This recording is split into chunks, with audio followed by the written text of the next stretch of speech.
Good morning. Welcome to the Delta News Morning on Fox. I'm Brice Bement. Today is Thursday, August 20th of 2020. Thank you for joining us. Now getting into top stories this morning. We begin with our latest spike in coronavirus cases. The Mississippi State Department of Health is reporting 1,348 new cases of coronavirus with 36 new deaths. Thanks, Lakia. As you mentioned, I'm outside the Buster Brown Community Center in Greenville, where people have been coming in and out to cast their ballots all day. There are even residents outside giving food out to the voters after they vote. But people are coming out to cast their ballots for the presidential race, as well as another big race for the Senate with Republican Cindy Highsmith and Democratic nominee Mike Espy. But if you go in to vote, you'll notice that they have implemented those CDC guidelines. There is tape on the floor. People are also encouraged to wear their masks as they enter, and as well as they can also use hand sanitizer. But I spoke with some residents about the importance of voting and why they chose today to vote, and they said for change and are given right. Now, those working the polls expect a bigger turnout as people continue to get off work today, but they've seen about 1,000 already so far. Now, the polls do close at 7 p.m. tonight. In Greenville, I'm Brice Bement, the Delta News. And when I get my needle at nighttime, I don't even cry. Meet 3-year-old Natalie Hughes. This past summer, Natalie was diagnosed with aplastic anemia, a rare disease that affects bone marrow. But her bone marrow basically died. It just stopped. So that means she's no longer producing any type of cells for her body, no immunity system, nothing like that, until it improves. The illness causing Natalie to be hospitalized for about a month, having to undergo lots of blood transfusions, while her parents had to switch off turns being in the hospital with her due to the COVID-19 pandemic. Natalie was diagnosed with aplastic anemia this summer and has required transfusions regularly. So this is kind of a way for us to help bring awareness to the need for blood and blood products and help give back and hopefully get people to donate and realize how important it is. COVID-19 has caused a blood shortage, so people came out from all over the Delta to come help donate blood. There was times that Natalie would go in and her levels would be slightly above what they considered critical, so they wouldn't necessarily give her blood or platelets. But within 24 hours, her fever had spiked and she was back at the hospital getting them. That's when we kind of realized that there was such a shortage in Mississippi. So that's when Natalie's family and friends teamed up with Mississippi Blood Services to put on a blood drive in hopes to help others in need of blood, all while continuing support for one tough little girl. Governor Tate Reeves hosted a press conference on Facebook Live discussing the decline in COVID-19 cases in Mississippi. Reeves announced he's extending his executive order 2 more weeks, meaning there will be 25% capacity of spectators at sports games, and the statewide mask mandate is still in effect.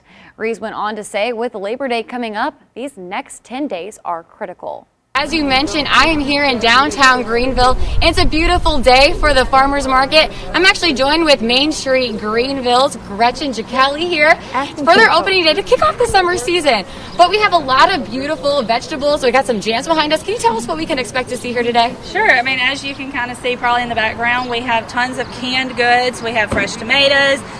We've got one vendor that's got herbs straight out of our garden, so you can find some different herbs there.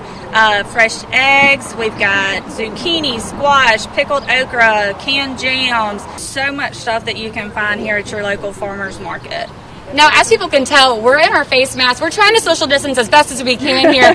But what are some safety precautions you guys have implemented for the customers as well as the vendors? We are asking all of our vendors will have on masks and gloves while they are here, but we are also asking any customers that come, please wear a mask.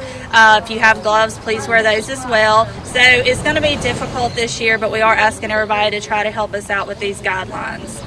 Now, lastly, if you want to become a vendor and you want to sell some products, what can people do to go about that? You can call our office. It's the Main Street Greenville office, and we're located at 504 Central Street. You can stop by or call. Phone number is 662-378-3121, or you can go to our website at mainstreetgreenville.com.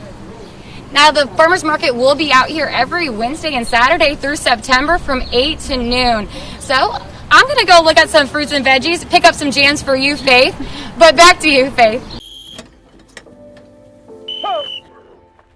There goes driving. Anthony Torrance is a regular dad. He coaches his son's football team, loves to be around his family, but he's also suffering from kidney failure.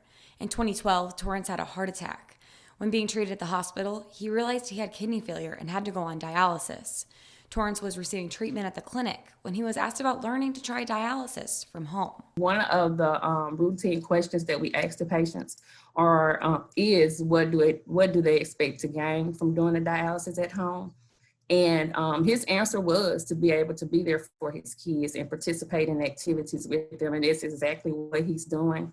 And it's really giving us joy at the clinic to see him thriving. At-home dialysis gives Torrance the freedom to do his treatment around his schedule and in the comfort of his own chair.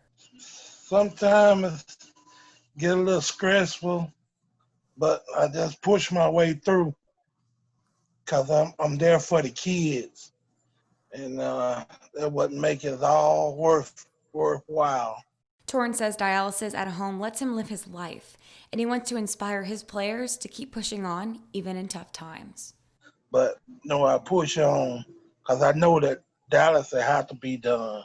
So no matter what my day consists of, when it's my day to run, I'm going to run. I know I have to do it because I want to live. I want to live not only for me, but for my kid. In Coffeyville, I'm Brice Bement, the Delta News. And then this cutie pie right here is Sweetie, our special guest, our pup of the month. Yes, and she has taken to you, that's for sure. She's been cuddling with me on during the break. Oh, I love it. But yeah, you want to tell us a little bit about her? I will. She's been with us for several months. She is a little mixed breed. She's smaller than the other dogs that I've brought on. They were kind of big guys, but she has just gotten comfortable here. Yeah, she was. She was a little timid. At first, she was a little nervous to come up to me, and then she just plopped right on my lap during this break. She's been giving me kisses. Yes, she did. I got a little dog hair on me, but that's okay. That's all right. That goes with the Comes territory. right off. Yes. Yeah, she's just marking her territory. But she is so cute. She is so sweet. And you mentioned she's not a big fan of other dogs, though. No, she is not. Lots of interesting issues and politics on this 2020 Mississippi ballot, and we'll get to more of them in just a moment. But first, even though the campaigning between Biden and Trump is almost over, the Delta News' Andronita Williams found a sprightly bunch of patriots marching for their nation and praying for their country at where else? Mississippi Valley State. It's Monday morning, so it's time for our weekend recap. What did you get into? Well, I didn't do a whole lot this weekend, honestly, so it was mostly me goofing off. As you can tell, that's my Halloween wig, and I put it on Mishka, and you can tell she is thrilled. Oh, she's definitely thrilled by that. I think dogs really love to have wigs on their head. But overall, it's a chill weekend, just kind of relaxing, getting ready for this week. But you went to St. Louis, correct? Yeah, so I went back home. I'm from a town right on the outskirts of St. Louis. And so I went home, and actually this is both my brothers were able to be home. My one brother lives in Tennessee. And so we all finally came back home for the weekend, and my aunt actually came in too. So we actually had an early Thanksgiving because we're not sure if one of my brothers will be able to be with us for Thanksgiving, might have to work, and I don't know. So we were able to just do it early so we can all be together. So I potentially might have 2 Thanksgivings. So, I mean, you can't complain about that. No, 2's always better than 1. And I'm really loving that fall color in the background. That's really nice. Oh, thank you. Yeah, no, it was definitely, there were so many fall colors, Clay.